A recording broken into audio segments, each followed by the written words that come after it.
Monster Hunter has been known and praised for years for the designs of their monsters. There are several types of creature design that you can notice in media. A type of creature that represents horror or something out of a nightmarish hallucination, something that's not natural, or a creature that looks put together but still isn't natural, like most of the creatures from Resident Evil.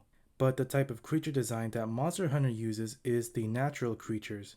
Monsters that look like they've evolved naturally and are part of a species and of an ecosystem, something that would be found in nature. Monster Hunter, from the types of media I've absorbed, has some of the best creature designs I've ever seen. They've incorporated themes in a lot of their monsters, creating a lot of them from symbols, and even in the most recent game, Monster Hunter Rise Sunbreak, creating their original monsters from mythology, like the monsters from Komora being based off Japanese mythological creatures, and Delgado monsters being based off European mythological creatures, and throughout the entire series, even off of ideas such as demons. Today I'll be talking about the design of the Elder Dragon, the Dark Eclipse, Gore Magala. From first glance, you can spot several noticeable attributes about Gore. His dark purple to almost black skin tone, his smooth head that makes it seem like he doesn't have any eyes, and his large wings that hold onto his shoulders resembling a cape. Its wings are ended with a type of fuzz that makes it look like it's just a blur or a fog. Its body shares the same characteristics that a lot of other elder dragons have, such as the 6 limbs. 4 limbs like other vertebrates, but 2 more on their backs as wings, a trope that the European dragon has. Its wings also resemble large arms that's even used in their attacks and gives them the design trope of a cape. Later on in the fight, when it starts getting serious, it enters a state where its hidden details start showing off more. The once blue highlights brighten to a purple, and its horns that's been hidden the whole time fold up, acting as sensors. Sensors because the Gore Magala is blind. The Magala does have eyes, contrary to popular belief, but they're very poorly developed, to the point where they can't even take any light.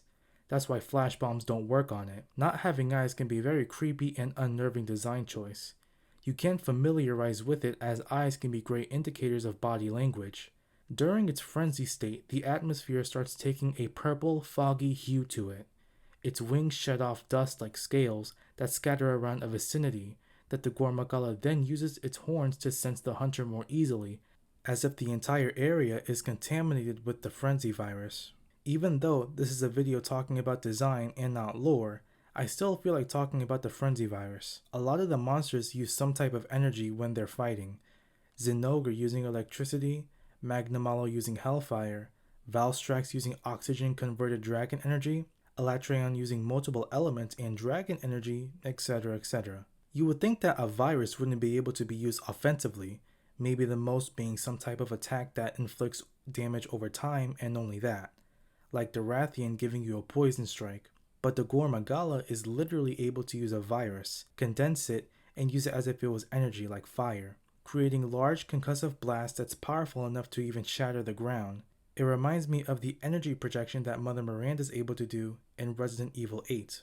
The armor and weapons from the Gore Magala also have this type of feel to them. A lot of them have some kind of body horror aesthetic, having a gothic appearance and things like eyeballs and body parts in the middle of them, and bones and teeth as the foundation for them, like the hammer having a giant skull as the end, or the switch axe looking like a scythe. There's also the great sword, which just has a giant eyeball in the middle, and the bowguns having skulls as the end of their barrels. The armor also has a demonic appearance to it, being covered in purple glowing spikes, and having the same arm/cape design combo as the Magala, appearing as if there's a demon holding the hunter's shoulders.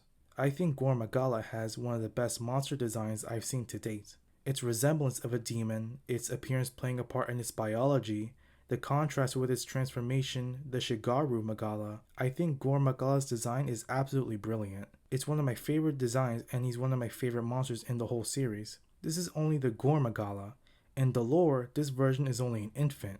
He undergoes a metamorphosis like a caterpillar to a butterfly and becomes the Shigaru Magala, which clearly takes inspiration from an angel. But unfortunately, sometimes it's dealt a bad hand and gets stuck in between the metamorphosis, ending up as the chaotic Gore Magala, which is a clear similarity to the demon and angel hybrid. I honestly might make separate videos on them. If you liked the video, please hit like and maybe even subscribe. You can give me ideas in the comments on what to make videos about in the future. Please check out my webcomic Celestial Guardians Cosmic Quartet, links in description. I have the links to my other socials as well, and thanks for watching.